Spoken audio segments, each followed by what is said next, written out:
महाराष्ट्र में आज नए मुख्यमंत्री के नाम का ऐलान कर दिया गया। मुंबई में बीजेपी की विधायक दल की बैठक में सर्वसम्मति से देवेंद्र फडणवीस को मुख्यमंत्री चुन लिया गया है। अब फडणवीस तीसरी बार महाराष्ट्र के मुख्यमंत्री पद की शपथ लेंगे। विधायक दल की बैठक होने के बाद महायुति नेताओं की बैठक हुई और इसके बाद देवेंद्र फडणवीस, एकनाथ शिंदे और अजित पवार राजभवन पहुंच गए। तीनों ने यहां सरकार बनाने का दावा पेश करते हुए समर्थन वाली चिट्ठी राज्यपाल राधाकृष्णन को सौंपी। एकजुटता दिखाने के लिए महायुति के तीनों नेता एक ही कार में राजभवन पहुंचे। सरकार बनाने का दावा पेश करने के बाद तीनों नेताओं ने एक संयुक्त प्रेस कॉन्फ्रेंस की। देवेंद्र फडणवीस ने कहा कि कल गुरुवार को शपथ ग्रहण में पीएम मोदी भी शामिल होंगे। अजित दादा पवार जी ने भी उसी प्रकार का पत्र दिया है। श्री विनय कोरे जी, रवि राणा जी, श्री गुट्टे जी और हमारे इंडिपेंडेंट्स जो हमारे साथ है, सभी ने इसी आशय का पत्र माननीय राज्यपाल जी को सौंपा है और इन सभी पत्रों को देखते हुए माननीय राज्यपाल जी ने हमें आमंत्रित किया है सरकार बनाने के लिए। नई सरकार का शपथ विधि ये 5 तारीख को शाम को 5:30 बजे विश्व गौरव भारत के प्रधानमंत्री माननीय नरेंद्र मोदी जी की उपस्थिति में संपन्न होगा। मुंबई के आज़ाद मैदान पर यह संपन्न होगा और इस शपथ विधि में तीनों पार्टी के नेता वहां पर रहेंगे। उसके बाद और किसका शपथ विधि होगा इसका फैसला हम शाम तक करेंगे। हमारी बैठकें हैं, उसके बाद हम शाम तक करेंगे। जैसा ही फैसला होगा वैसे आपको इत्तला दी जाएगी। देवेंद्र फडणवीस ने कहा कि हमने एकनाथ शिंदे से आग्रह किया है कि वे स्वयं हमारी सरकार में रहें। और एकनाथ राव जी को मैंने ये निवेदन किया था कि हम सभी की इच्छा है कि इस सरकार में वे स्वयं हमारे साथ रहे। शिवसेना के भी विधायकों की इच्छा है और महायुति के भी विधायकों की इच्छा है और मुझे पूर्ण विश्वास है कि वो हमारे साथ रहेंगे। और पिछले 2.5 सालों में शिंदे जी के साथ माननीय अजित दादा और मैं, हम तीनों ने मिलकर साथ में मिलकर सारे निर्णय किए हैं और आज भी हमारे लिए ये जो पद है, ये पद एक प्रकार से टेक्निकल बात है। हम तीनों मिलकर और साथ में हमारे जो साथी पक्ष है उनको साथ में लेकर तमाम निर्णय करेंगे और महाराष्ट्र को नई ऊंचाइयों पर ले जाने का जो संकल्प हमने लिया है और विशेष रूप से महाराष्ट्र की जनता को जो वादे हमने किए हैं उन वादों को पूरा करने के लिए पूरी जी जान के साथ ये सरकार काम करेगी। मैं आज के इस मौके पर हमारे देश के प्रधानमंत्री आदरणीय नरेंद्र मोदी जी का बहुत बहुत आभार व्यक्त करता हूं कि उन्होंने मेरे जैसे एक कार्यकर्ता को लगातार नेतृत्व करने का अवसर दिया। साथ साथ हमारे राष्ट्रीय अध्यक्ष जगत प्रकाश नड्डा जी और हमारे गृह मंत्री अमित भाई शाह जी का भी मैं आभार व्यक्त करता हूं। हमारे साथ कंधे से कंधा मिलाकर महाराष्ट्र में जो हमारा साथ निभाते रहे हैं ऐसे केंद्रीय मंत्री माननीय रामदास जी आठवले, इनका भी मैं आभार व्यक्त करता हूं।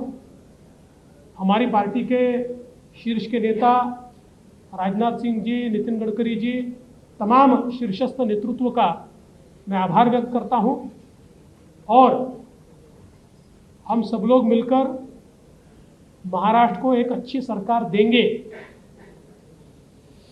इस प्रकार का संकल्प करते हुए महाराष्ट्र की जनता का मैं आभार व्यक्त करता हूं। सरकार बनाने का दावा पेश करने के बाद संयुक्त प्रेस कॉन्फ्रेंस में एकनाथ शिंदे ने क्या कहा, ये भी हम आपको सुनाते हैं।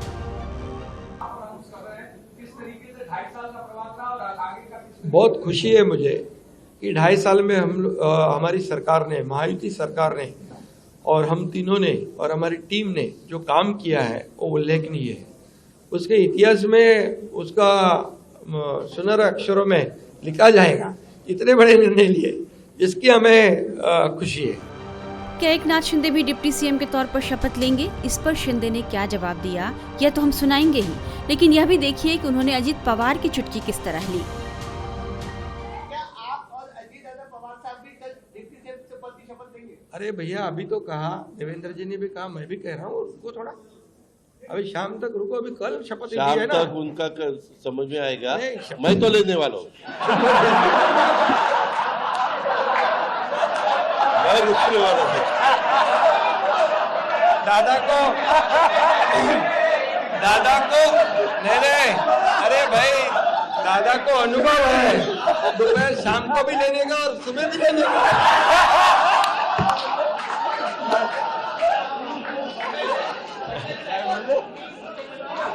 परंतु ऐका, पूर्वी आम्ही सकाळी दोघांनी घेतली होती, तो हे राहून गेलेलो होता, आता पुढे 5 वर्ष आता ठेवणार आहे।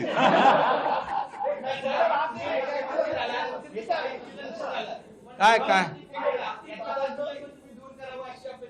हे सगळे कन्फ्युजन दूर होतील, थोडी कळ काढा, काही कन्फ्युजन ठेवणार नाही, सगळं क्लिअर। काही कन्फ्युजन नाही आहे। ए बाबा, काही कन्फ्युजन नाही। सगळ्यांना उद्या तुम्ही 5:30 वाजता नाही, 5 वाजता हजर व्हा आणि परत दादांच्या बद्दल किंवा आमच्या बद्दल काय तुम्ही बातम्या। शिंदे के इस जवाब पर अजित पवार भी अपनी हंसी नहीं रोक पाए और फडणवीस भी मुस्कुराए। शिंदे के इस जवाब में महायुति में लंबे समय बाद हल्का फुल्का माहौल देखा गया। वहीं उद्धव ठाकरे गुट के नेता संजय राउत ने यह दावा किया है कि यह सरकार नहीं चलने वाली है। अगर सरकार बनाने में इतनी दिक्कत आपको अभी आ रही है बहुमत होने के बावजूद, तो सरकार आप कैसे चला पाओगे?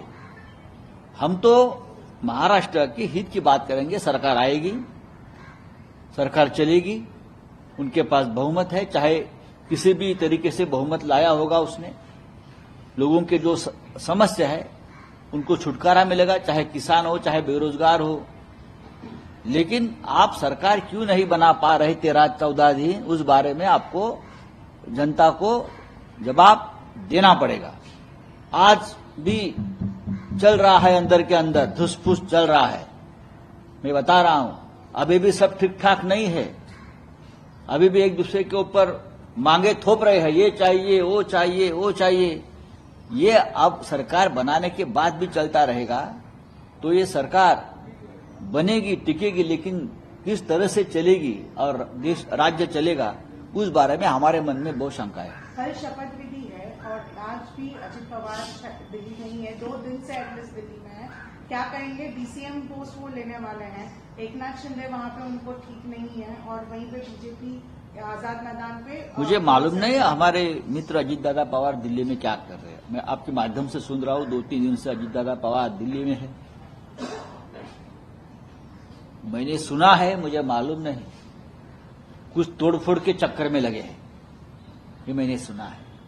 अब वो किसको तोड़ना चाहते हैं, किसको फोड़ना चाहते हैं, मुझे मालूम नहीं, लेकिन मैं सुना है, ऐसी बात कान पर आ रही है। और अगर सच है तो ये बहुत गलत बात है। सर, ओथ सेरेमनी में सिर्फ चीफ मिनिस्टर और 2 डीसीएम ही ओथ लेने वाले हैं। क्यों? इतनी ग्रैंड सेरेमनी हो रही है, फिर ये सरकार चलेगी कैसे? अगर 3 ही लोग, उसमें से एक तो बहुत उठा हुआ आदमी है, एक जो है पूर्व मुख्यमंत्री, लेकिन एक राउंड पूरा हो गया है। मैं आपको बताता हूं, मुख्यमंत्री थे देवेंद्र फडणवीस, वो डिप्टी सीएम बन गए और एकनाथ शिंदे जी के अंडर काम करने लगे।